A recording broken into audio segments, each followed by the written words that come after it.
Now you have nudge units embedded in governments or advising governments all around the world. And what they're really trying to do is change the will of the people from the top down. So governments are sneakily using pre-conscious, subliminal and covert techniques to make us model citizens, and maybe it's supposedly in our best interests, but we haven't been consulted upon it. In this episode, I sit down with Laura Dodsworth, one of the first journalists to expose COVID-era government manipulation, and how so-called nudge units used fear to change behavior. I feel it, and I think I know a lot of people do. This feeling of something quite dark brewing socially and politically. There's a feeling of a net tightening and of truth being squashed, of more surveillance, more censorship, institutions captured by woke ideology. We discuss the new book she co-authored, Free Your Mind, The New World of Manipulation and How to Resist It. Your mind is wondrous. You do deserve to be sovereign of it, and you can be in charge of your own decision-making capability. You're not on a sliding scale with a piece of machinery at all. This is American Thought Leaders, and I'm Jan Jekielek. Laura Dodsworth, so good to have you back on American Thought Leaders. Thank you for having me. Laura, some years ago now, you brought to the attention of the world the existence of these nudge units in the UK government and how they were actually seeding fear into the populace to affect behavioral change. You were ahead of your time. Since that time, we've learned that this has been happening at a mass scale across all sorts of what I call legacy media in use, and that we're being bombarded by propaganda daily. Propaganda and censorship, two sides of the same coin. I just wanted to give kudos where they're due here before we start. Now you've come up with something astonishing, which is a book that explains how to try to inoculate yourself in a whole myriad of ways from this. Tell me about Free Your Mind. Free Your Mind, The New World of Manipulation, How to Resist It, is very much my follow-on to my last book, which you've just been very kind about, A State of Fear. I've co-written this book with fabulous behavioural scientist, psychologist called Patrick Fagan. The idea behind the book is that we do live in quite a unique time. We are bombarded with information and propaganda. It will sound dramatic for people to hear it this way, but there's a war on for your mind. Your brain is a battlefield. One study in 2007 estimated that the human brain receives the equivalent of 174 newspapers worth of information every day. So that's the first thing, you're overwhelmed with information, and the human brain simply can't cope with it all. So what you do is you depend upon shortcuts, cognitive biases to make sense of the world. I don't think we really live in a democracy in the same way that we used to think that we do. Democracy is about enacting the will of the people. But now you have nudge units embedded in governments or advising governments all around the world. And what they're really trying to do is change the will of the people from the top down. Now, there's no democratic mandate for this. So governments are sneakily using pre-conscious, subliminal and covert techniques to change the way we behave, to make us model citizens, and maybe it's supposedly in our best interests, but we haven't been consulted upon it. There's a confluence of this kind of sophisticated psychology, nudging and behavioural insights combined with AI and social media platforms and big tech. And I think the world is changing in ways which we cannot begin to understand the ramifications of. So there are thousands of books that teach people how to use propaganda, nudging, persuasion and advertising. And I don't think until now that anyone has really tried to write a book that is a defence against the dark arts, that teaches people how to identify and resist the manipulation. And that's what Free Your Mind is about. Not everybody's going to want to resist the manipulation. Not everyone's going to agree that they're under the spell of so much manipulation. It takes quite a lot of humility to admit that this happens. When I wrote A State of Fear, for me that was such an epiphany that governments could weaponize our emotion and our fear against us to make us stay in our homes, to lock us up, to change all the normal rhythms and rituals of life, to make us follow the rules. Again, it's supposedly in our best interest, but life changed in a way that we never could have imagined before. And I realised I'd lost all of these essential freedoms, but I did have there was one domain that I could have freedom over if I wanted, and that was my mind. And so it set me on this path of trying to understand how we reclaim sovereignty of the mind. Often there are nudges, but sometimes, they're extremely heavy-handed attempts. And I'm thinking about Google Gemini here. There was so much ideology embedded in the system. And now it's astonishing how heavy-handed that manipulation is in this case. We're so lucky to have seen it. It's one of those moments when the curtain's drawn back. Do you remember all the furore in the media not that long ago, just several months ago, when we had big tech leaders and AI leaders and politicians telling us that AI could develop sentience, it could write religious tomes, rule the world, and it presented a threat to humanity that was at the level of nuclear weapons. It was an extinction level threat. I mean, I didn't agree with any of that. I can come on to telling you what I think the real threat is. In a nutshell, it's that AI can be sedimented with psychology and nudging. It's a brainwasher's dream, frankly. But the thing about AI is it doesn't have sentience. It doesn't really generate language. What it's doing is riding on the coattails of humanity's achievements. And you can't forget the humans. It's the humans that code it. So people like to think they're above ideological influence, that they can't be manipulated, that they're not brainwashed, that they're not brainwashers. But what we've seen with Google is the pure, unadulterated ideological bias of the programmers. They want to change the way we imagine the world. And very transparently, I think in this case, and the thing that we've kind of increasingly been realizing, or I've been increasingly realizing over the last, 5-7 years, is that, almost every power structure in our societies, in our Western democracies today, is kind of filled with people that share this ideology or are ready to be on board with it as a way to success, I suppose. You're absolutely right. I think it's everywhere. And I think it's something that so many of us can sense. It might even sound a little bit dramatic, but I feel it, and I think I know a lot of people do. This feeling of something quite dark brewing socially and politically. There's a feeling of a net tightening and of truth being squashed, of more surveillance, more censorship, institutions captured by woke ideology. And, the answer as to what's causing this, I don't have it. I don't really know. I think it's complex, it's multifactorial, but we can feel it. And what we can see is the foot soldiers of it. So they're the technocrats, they're the behavioural scientists, they're the people that are trying to change how we think. They want to get into your brain and change how you think. They want you to imagine the world in the same way as them. The Google AI is a fantastic example of it, but it's absolutely everywhere. The idea that we all had to wear masks, with no decent underlying scientific evidence that it would stop transmission of a virus. But they love the masks because they're signals. They're signals of danger. There's danger in the air. They made us walking billboards for danger. But also the fact that we were then compliant, we were conformists. They didn't like those odd ones out. We see it with climate change, this constant push that we must change our behaviour to avert some catastrophe. In order to try to take us down a path they want us to go down. This desire to capture your brain and to make you think the right way as a woke citizen of some new, unpleasant, dystopic world. And this is what we need to fight against.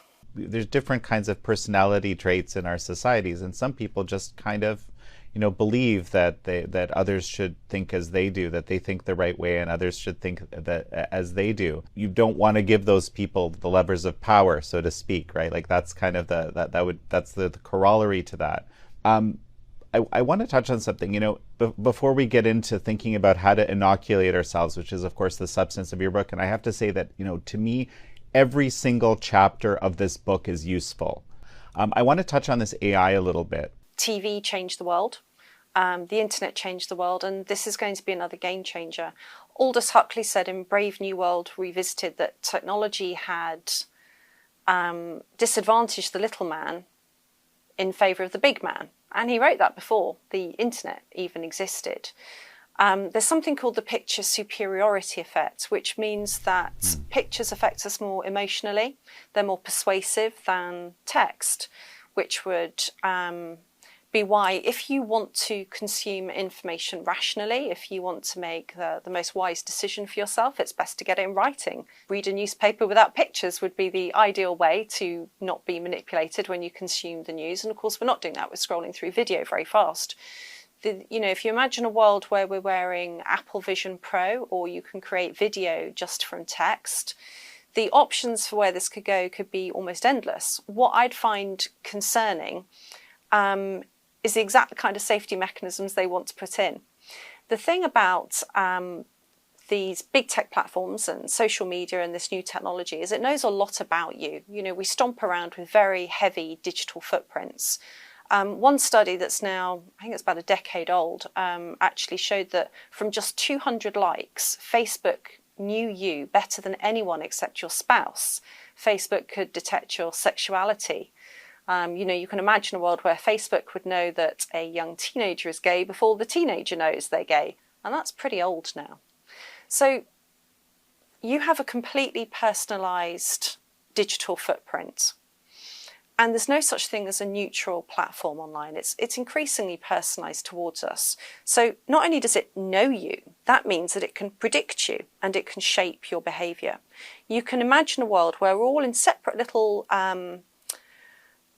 separate digital pictorial worlds that are awash with symbolism, affecting how we see the world, how we interact with it. It's not even really the real world. And I think that's really the threat that's posed by AI, more than this kind of nebulous idea that it's going to develop sentience and nuke us.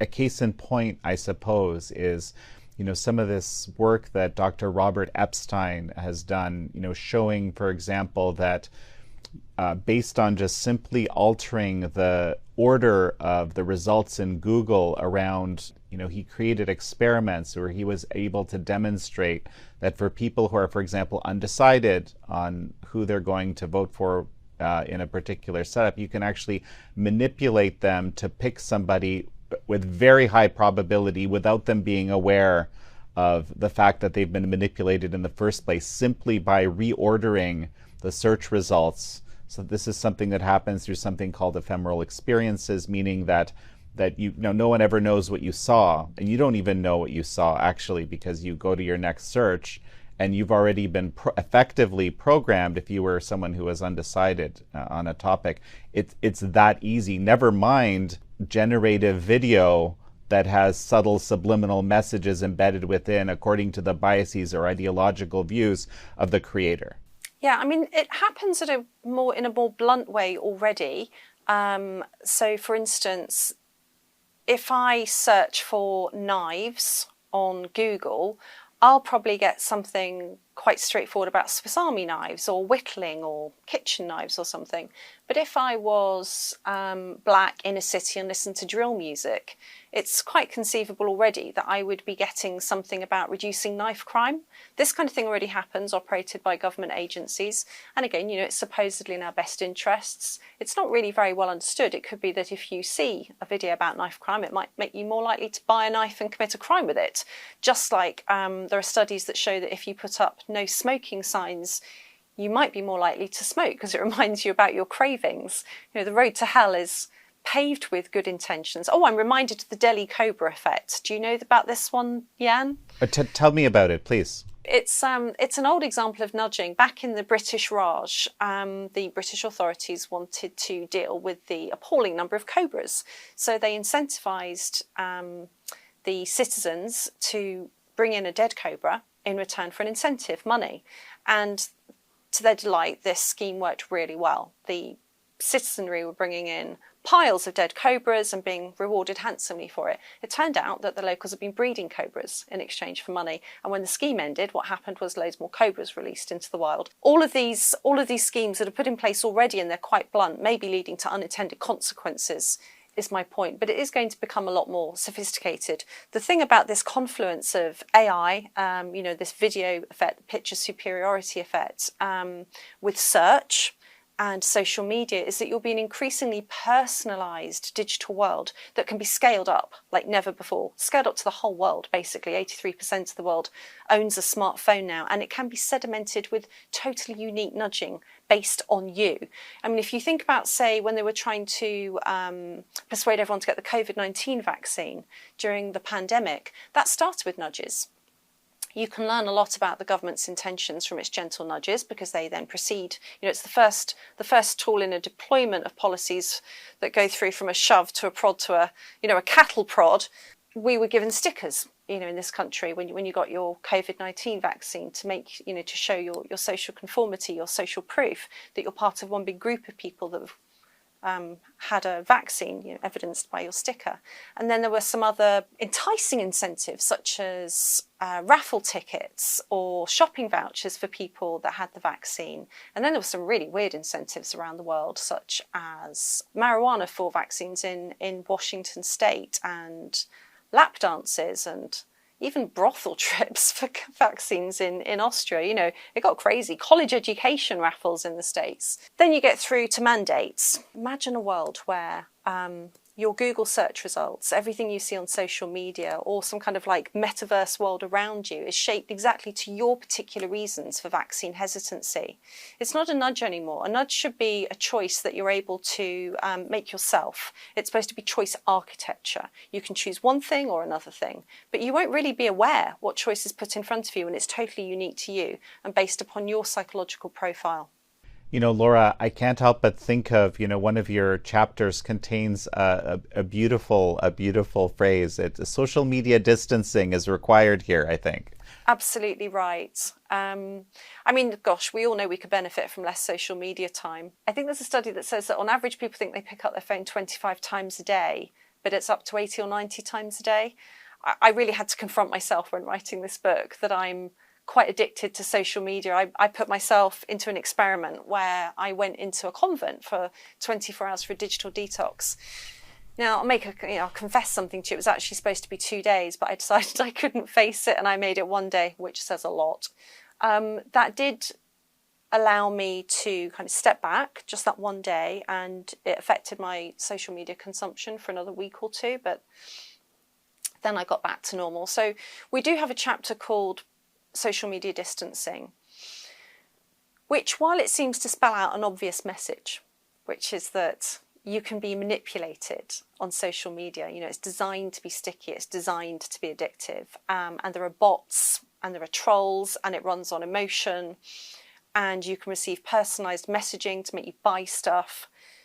Really, the answer for a lot of people will just be to use it more mindfully rather than not use it at all. But there are all kinds of ways you can hack yourself. So while other people can nudge us, we can also nudge ourselves. And it's a technique that psychologists called pre-boosting, I think. So, you can hack your phone. There's the obvious ones like setting screen time limits or turning your notifications off. You can make your phone grayscale. That makes it a lot less enticing. So there are lots of things you can do to manage your own social media use as well. But that also takes the will to do it, right? Because these things are inherently addictive. And this is actually one of the challenges. We manipulate people, and that is the perfectly moral, reasonable thing to do. And what happens, it's an arms race of manipulation. You're absolutely right. I don't know how long this has been going on for. When I became really alive to it was COVID. And there are a lot of people that thought that all that fear-mongering and nudging and propaganda was the right thing to do, because otherwise people would be too irresponsible and stupid. They don't believe in the wisdom of crowds. They don't trust the individual to make the right decision for themselves or society. And the problem is, that's exactly how the nudgers think. So David Halpern is the head of the Behavioural Insights team, what's colloquially known as the Nudge Unit. And he was interviewed several months ago talking about his part in the COVID-19 pandemic for an interview that was happening around the COVID-19 inquiry. And he said that the use of fear was justified if people's brains were wrongly calibrated. And I remember that really struck me, because I thought, what an interesting word to use. Well, how interesting to talk about calibrating a brain. We don't normally talk about calibrating people, we talk about calibrating machinery. It's as though people are little units to be shuffled around the board. You know, I like to joke that we don't live in the age of misinformation, we live in the age of myth information, because people are totally open, and I'd say shameless and brazen about this nudging, about how it's good for us. I started at the beginning, I think, of the interview saying that there's no democratic mandate for it. And it's important to remind ourselves that when all this nudging started, when it became embedded into governments, the behavioural scientists themselves actually talked about the legitimacy of the government influencing the public this way. And these smart people are just as susceptible to brainwashing as anybody else. In fact, there are some studies that show that smart people are more brainwashable. I know everybody clever watching this will be thinking, no, not me. I'm too intelligent to fall for any sort of brainwashing technique. But it's not true. The thing is that smart people are better at justifying it. There's motivated reasoning. So if you are smart, you can intellectually justify an emotional position you hold. There's also the cultural mediation hypothesis. Smart people are very good at working out what sort of norms and ideologies and behaviours that they should adopt in order to fall in with the right crowd and do better in life. You know, this is like Rob Henderson's theory of luxury beliefs. We used to have material objects to indicate our social status, but it's increasingly become about the beliefs we hold, and they're pure luxuries. That's why you get people, you know, kind of an elite class in metropolitan cities who believe such mad things as men can be women, or you can identify as a cat. These are not the preoccupations of the developing global south. So smart people are very good at taking on crazy ideas and justifying them because they've got the brains to do it. Recently, we've had the second anniversary of the truckers' convoy in Canada.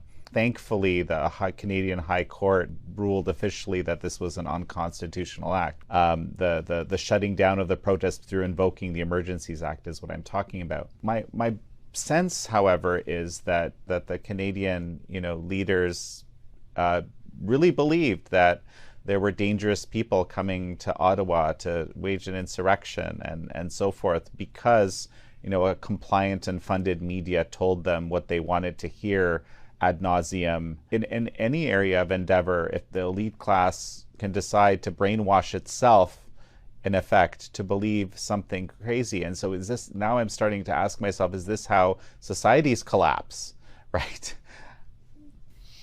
Yeah, you make a good point. I think that, we don't know exactly what the politicians in Canada thought about the truck convoy, but you do get a sense, of course, that within a group you get these thought frameworks that perpetuate, and it can become like a sick dog eating its own tail. What you say makes a lot of sense to me. And it would be almost impossible not to pick the example of climate, because it's something that's really being pushed down our throats. I've seen one review of the book where the reviewer complained that we don't seem to be on board with the climate agenda because we've used this example. But to anybody like that, I would say, you may approve of any means if it justifies the ends, if you believe the end is climate catastrophe. But you need to learn what these means look like so you can spot them in any example in life, in any situation. So last summer, quite a few techniques really came to my attention at the time that the book came out. I don't know what it was like on your side of the Atlantic, but we had a lot of news stories about terrifying temperatures. And that uses something called salience. So the news would say it's going to reach 48 degrees. They would talk about a predicted temperature. Now, we never reached the predicted temperatures, but that doesn't matter because they put that one big shocking number in your head, and once it's there, it's there. So that uses salience. They used the picture superiority effect. There were so many pictures and videos of cars on fire or scrubland on fire, and the headlines and the newsreaders would link it to climate change. But it wasn't provably linked to climate change. And later on, if you remember, there's stories that come out about arsonists being involved in fires. We know that cars don't really explode on highways because of climate change, but it's too late. People have seen the video and the picture, and that link has been made. The use of modelling, that's happening more and more with climate, just like it was used with COVID, for instance, and it's used with public health.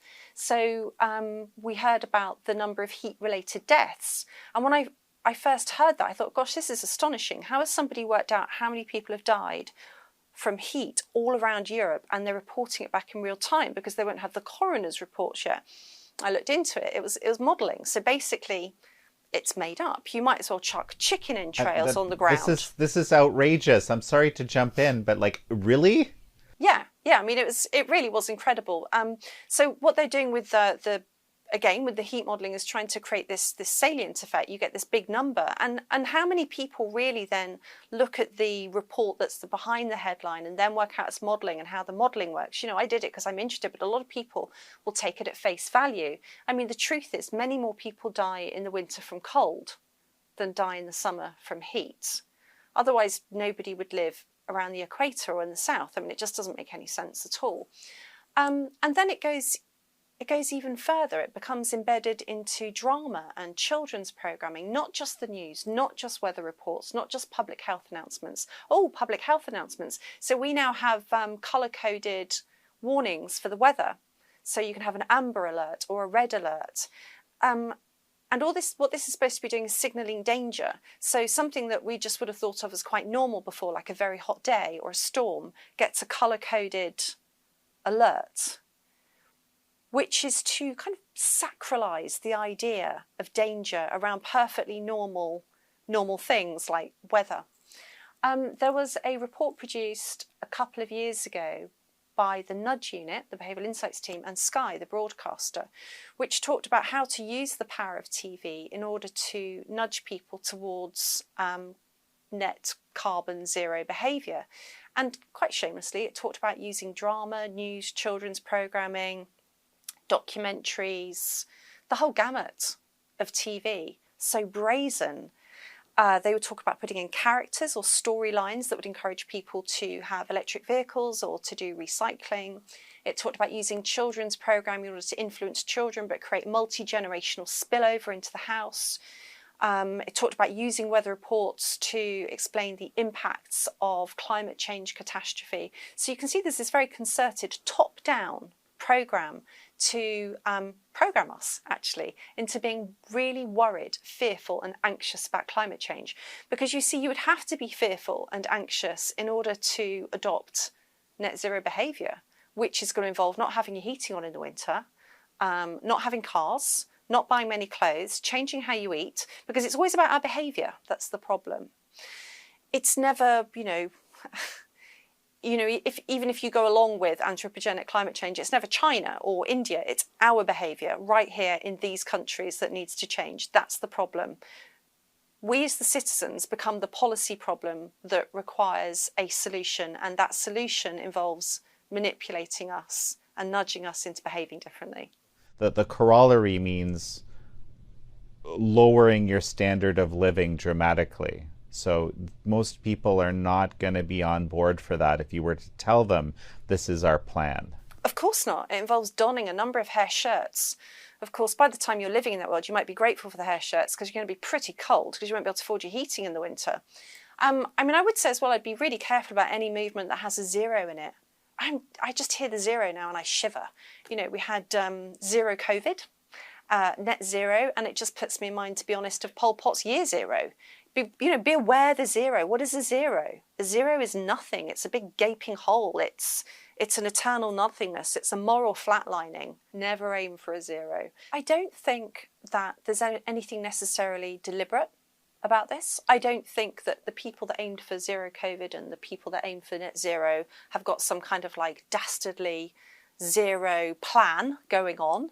It's more that it's symbolic of something quite nihilistic. Both zero COVID and net zero were about a constriction of humans to a nothingness. To achieve zero COVID, you had to be cut off from the world, a hermit kingdom, never leave your house, never see your face.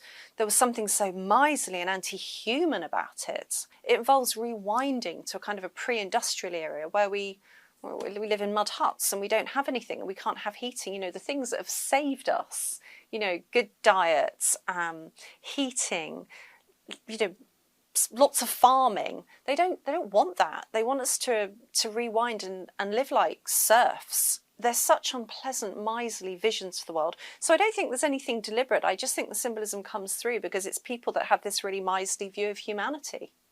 You know, one of the things you talk about is dataism as a kind of quasi new religion. And this actually reminds me, I recently spoke with Mihai Nadine, who's a very interesting man. I don't know if you're familiar with him, but he views our current predicament as a kind of a machine theology, which reminded me of this dataism that you've talked about. You know, we created the machines and then we started imagining that we are ourselves the machines.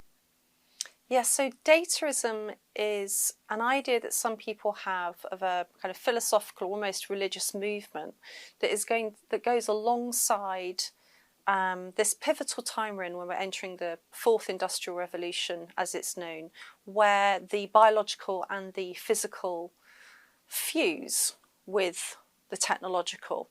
And, you know, a philosopher who writes about this is Harari, for instance. You know, he seems to see human beings as nothing more than organic algorithms.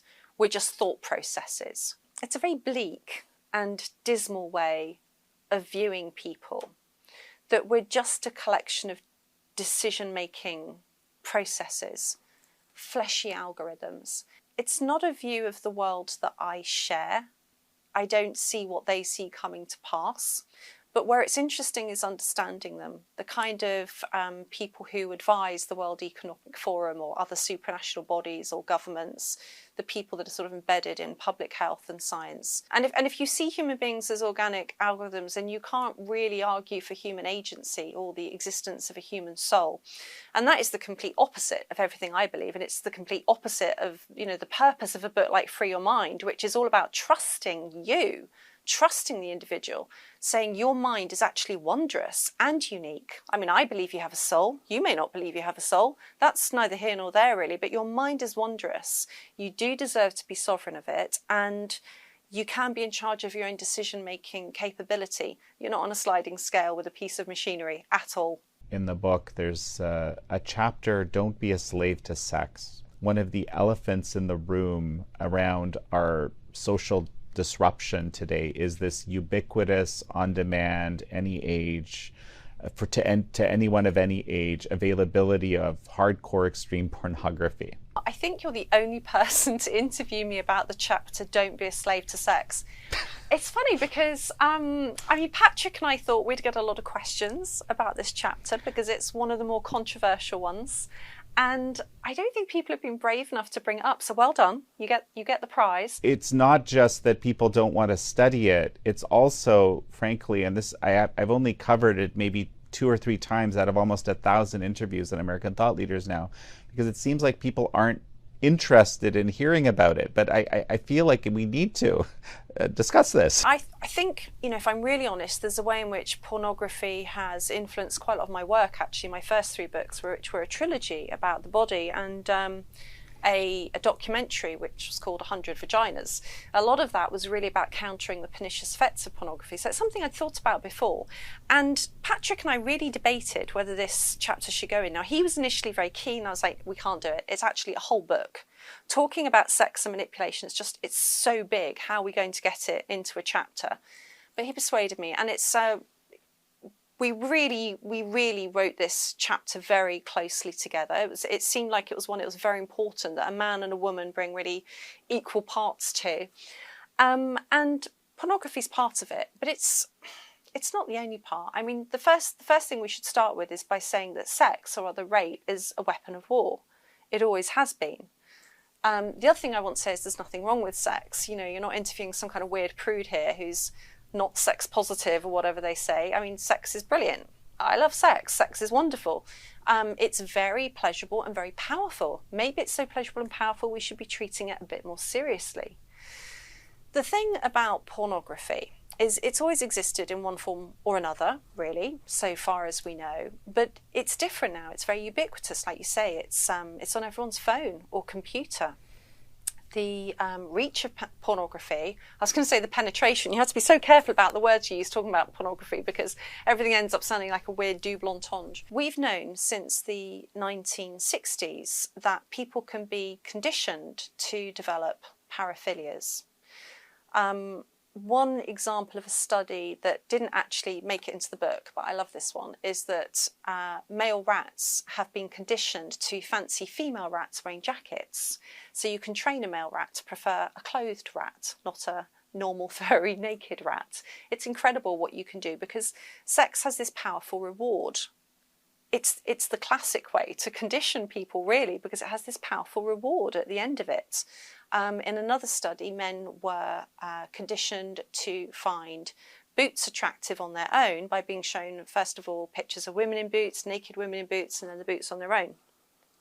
So if you can do that to people and animals, what are we doing with pornography? I mean, I will say that I went through some of the major pornography sites, one day in a lot of depth as research for the book, and I was just astonished at the kind of things that are on there. I mean, what's really obvious to me from the homepage of one of the biggest sites, which I'm not going to name, I'm not going to give it airtime, it's well known enough as it is, was incest. So while they're not pushing actual incest by blood, they're kind of circumventing it by talking about doing things with your stepmom or your stepsis.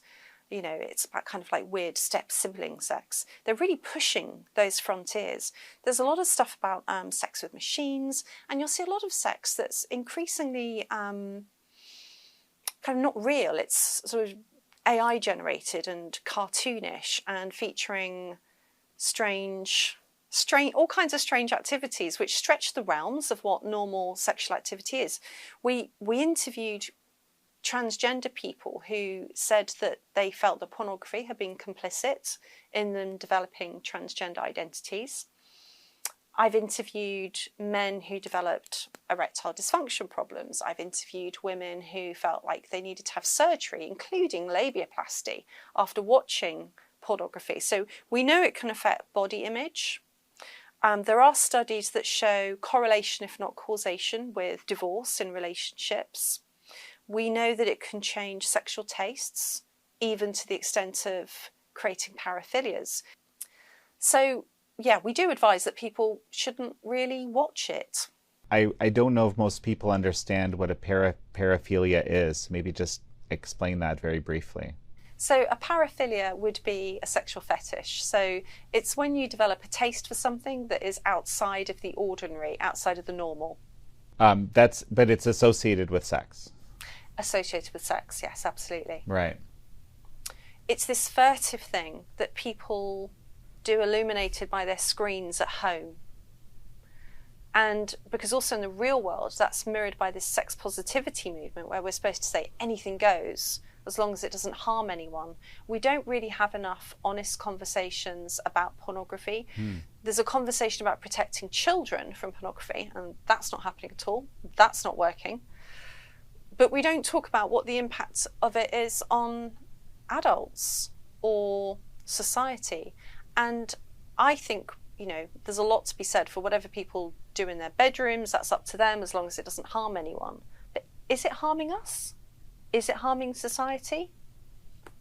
This is kind of for my viewers here. This is something that I'm going to be tackling more. And I'd love to hear from people about who the people doing credible research around this issue are. Even if pornography isn't harming the viewer and it's not harming society, what about the performers? Unfortunately, the current model is based very much on kind of homemade pornography, and there's plenty of evidence and anecdotes and news reports about people that have been coerced, effectively raped, including underage, including minors. So is this an industry that relies, unfortunately, on criminal activity and exploitation of people? And I just don't see how that's in question. So the other side of the industry is harmful anyway. I like to think of this moment we're going to get to that I call Apple Amish. And I was envisaging the Apple Vision Pro and the Amish community. People like Harari have said, they see society dividing into two. Those who are willing to go along with the technological world, be enhanced, they embrace the transhumanism and all the technology, and, the Luddites who'll step out. And I think, for me, there'll be a point where I don't really want to be in that world anymore. Fertility rates aren't too good in the Western world. And I think actually that people that really go down that road are going to end up dying out, to be honest. You know, if people are in this world where they're completely immersed in a fantasy, AI-driven, symbolically drenched, artificial world, they're not participating, they're not really having relationships, they're not really having families, they're not having children. I don't see it as a healthy, prosperous, long-term way for a society to function. I don't see how it's actually possible. Whereas the aim is to keep having babies. Let's talk about something that's age-old and incredibly beneficial. It's something I do every day, and that's meditation. I think this is a very powerful tool to inoculate yourself if you do it right. Yes, that's absolutely right. I mean, there are a few places that meditation pops up in the book as a tool. One reason would be that mindful meditation has been shown to reduce your susceptibility to your own cognitive biases. There's a chapter in the book about self-haunting. Really, it's the work of a lifetime. But the more you get to know yourself, the less susceptible you will be to any form of manipulation. Because half of the problem is the message, but half of the problem is you. So whether it's advertising, online shopping, whether it's government propaganda or, you know, more sinister nudging, whatever it is, it's got to play upon you. That's your cognitive biases. You can learn what they are. We have a whole chapter on those called Get Immunity. But it's also your weaknesses, your foibles. It could be fear of death. It could be your own issues with body image. It could be your insecurities about your children's financial future, whatever it is. If you know yourself, you will be more resistant to the messages. And that's especially pertinent in an online world where we get advertising that is shaped particularly to us because we're followed around by cookies, etc. on the internet and because we're known so well by the platforms. I mean, even just taking time out helps you because your cognitive brain, you can only cope with so much. We've only got so much space for information, which is why we do rely upon shortcuts, psychological shortcuts to make decisions. I mean, there are good evolutionary reasons for them. But there are studies that have shown that if you overload people with information, they can be manipulated more easily. So just taking time out away from that overload of information, meditating in itself makes you more resistant. Well, Laura, so here we go. We've just been talking for quite a while now, and we've only scratched the surface of Free Your Mind here. I'm thinking back to the chapter, be the first to speak up. I hope I got the title of that chapter right. But, in there you look a lot at conformity and various studies related to that and how actually you can break through conformity. And this whole concept is incredibly important to avoid manipulation. So why don't we touch on that a little bit and maybe some of the other tools that you identify that aren't avoiding pornography and meditation. Don't watch porn, don't go on your phone and meditate, and everyone's going to think, gosh, I don't want that book. I know I have to do all that good stuff. They'll think we'll be telling them to eat vegetables next. Because actually, a broader point I want to make about the book, of course I do, it's my book, and I want people to buy it and read it. I want to influence you to read it, is that it is hopefully quite fun and entertaining. There may be times you want to go to a festival or to church. These are places where you could say some degree of manipulation happens and you want to let go and submit to it and enjoy it. But by the time you've read this book, you know what to submit to and how, you know how to do it. But there are lots of practical tools contained in each chapter. Be the first to speak up. I really think is important because it's this convergence of free speech and free thinking. We hear a lot about free speech, and it's good that we do because it's really important. But of course, free speech means nothing without free thinking. I think that free thinking is as vital as clean air and clear water. I think that you could look at Maslow's hierarchy of needs and you should put free thinking right on the bottom. Because if you don't know how to think for yourself, you're basically you're a slave, you're an automaton. Once you know how to think for yourself, the next thing is you have to speak. You have to be able to influence the group you're in. We are group animals, we're very tribal. And we conform, and there are good evolutionary reasons for it. We don't eat the berries on the poison bush. If you see everybody running past you, there's a good reason. Maybe they're running away from a tiger. Maybe you should join them. You know, there's reasons why we conform. It's how we have successful societies. But you can get these cascades of conformity which can be dangerous. One of the best things I've taken away from writing the book myself, actually, is having the confidence to be the one to speak up in a social or professional situation to defend somebody else. We interviewed whistleblowers. You've got to have someone who is the voice of sanity, who can turn around a cascade of conformity. Because you know what? Nothing good really comes from the centre of the pack. Every innovation, scientific discovery, artistic endeavour, all the great religious and faith leaders of the world, everybody has come from those outlying regions. So we have to develop the confidence to speak up. And one thing I like about this is, even if it's hard, even if you're somebody who's naturally very agreeable on the big 5 personality traits, or you're anxious and you like to please, everyone can practice, because you don't have to do something dramatic. You don't have to cut off all your friends or say something wildly unpopular. You can practice, you can do little bits at a time. And you learn how to do it and feel less vulnerable and less fearful. It's like the story of the emperor who wore no clothes. So if you remember, there's weavers who give an emperor this fantastic outfit which they've woven from magical thread, and only really intelligent people can see it. Of course, nobody can see it, and nobody wants to look stupid. Nobody wants to lose their position at court or insult the emperor, so everyone tells him how fabulous he looks. And he goes on a parade through the town. And it took just one innocent child's voice to say the emperor's got no clothes on. We shouldn't really have to wait for the innocence of a child. We can all be that voice.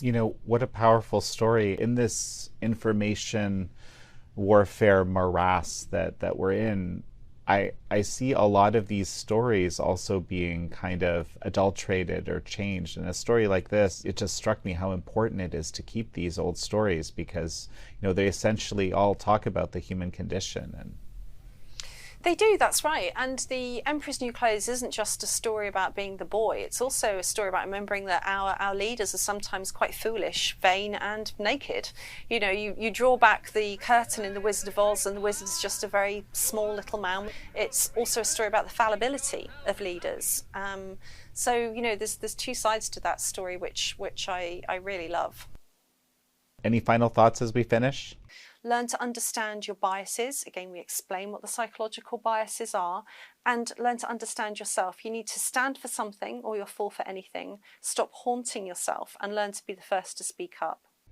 Well, Laura Dodsworth, it's such a pleasure to have you on again. Thank you very much for having me, Jan. Thank you all for joining Laura Dodsworth and me on this episode of American Thought Leaders. I'm your host, Jan Jekielek.